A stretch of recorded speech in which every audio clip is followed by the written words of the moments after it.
klientovi som počula, že má veľké zdravotné problémy. A pritiahlo ma to k nemu energeticky, pretože vždy som bola vnímavá na energie a proste jednoducho energia jeho a jeho mamy ma pritiahla. A bolo to také zvláštne, proste dostalo sa mi do ruky jeho telefónne číslo, vedela som, že on má problém, tak som najprv rozmýšľala, zavolám, nezavolám, že bude si myslieť, že som šialená. Proste sme sa nevideli 25 rokov a nabrala som tú odvahu, zavolala som, povedala som, prosím, prepačte, ja som asi šialená, ale viem, že máte zdravotný problém a chcem vám s tým pomôcť. No a on potom ako súhlasil, mal tam gangrénu na prstoch a chceli mu lekári odrezať nie že len prsty, ale aj nohy, pretože tam mal upchaté cievy v predkolení, nohy neboli prekrvené a hľadal alternatívne spôsoby v úvodzovkách, ako sa z toho dostal. Ja som rejkistka, takže začali sme s energiou rejky a potom postupne som pridávala telesné procesy z akcesu. Začali sme bunkovou pamäťou, odmocnina -1, MTVSS, BMM, demolekulárna manifestácia, proste pridávali sme tieto procesy, ale tie prsty sa nepodarili zachrániť všetky. O dva prsty prišiel a potom vlastne lekári pri tej operácii sa čudovali, že ako je možné, že tá noha je prekrvená, pretože oni určili tú diagnózu, že noha je neprekrvená, že bude musieť ísť preč. No a vlastne s týmito telesnými procesmi sme to zachránili. No, tento klient ku mne chodil 2-3 krát, niekedy 3 krát za týždeň. Dávali sme tam tie procesy hodinu, hodinu a pol. Asi tak 3/4 roka, pretože sme to mali v úvodzovkách sťažené tým, že klient si nemohol dovoliť PN-ku. Čiže jemu amputovali prsty a on chodil s otvorenými ranami do roboty. 12 hodín v bagančiach každý deň. Uzatvorená obuv, používali sme čistiace prostriedky, vidíš to?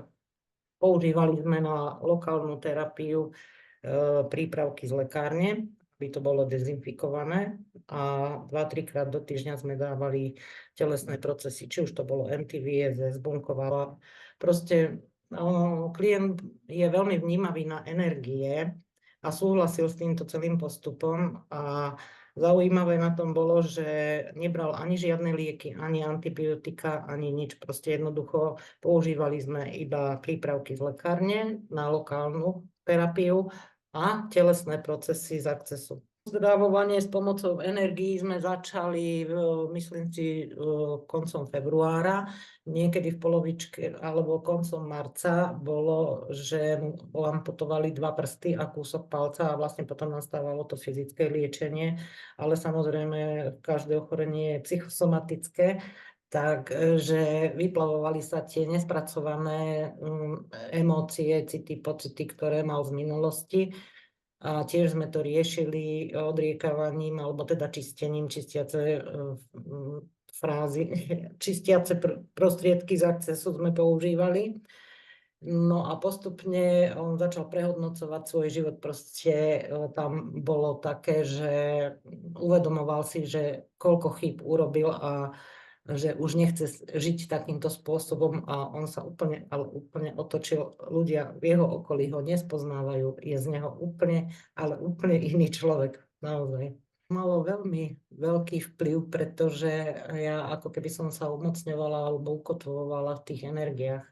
A keby my dvaja sa nestretneme, tak možno, že ja tieto skúsenosti, vedomosti a schopnosti, ktoré mám, že by sa o mňa až tak nevyplavili. Naozaj, že ja som vďačná, že my dvaja sme sa stretli a že sme to dali.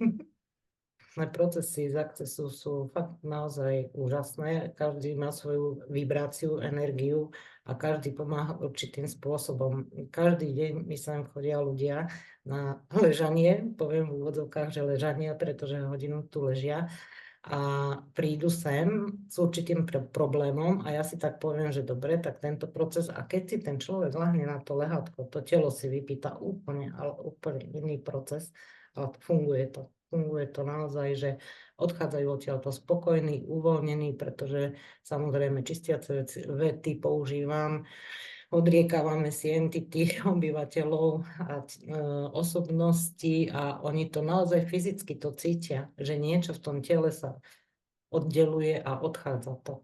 Tie procesy som sa naučila na 3D body.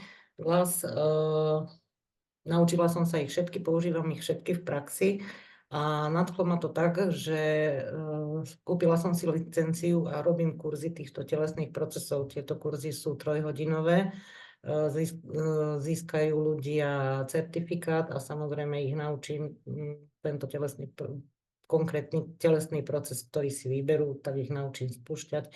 Môžu to používať pre seba, pre rodinu, pre známych. Veľmi vďačná proste, že môžem pracovať s energiami, môžem takýmto spôsobom pomáhať ľuďom. Naozaj to pomáha, tie životy sú naozaj úplne iné, ako boli predtým. Tento príbeh mnohých ľudí oslovil, pretože naozaj je to o tej viere a vďačnosti. Ďakujem všetkým za pozornosť, majte sa pekne, pekný deň želám.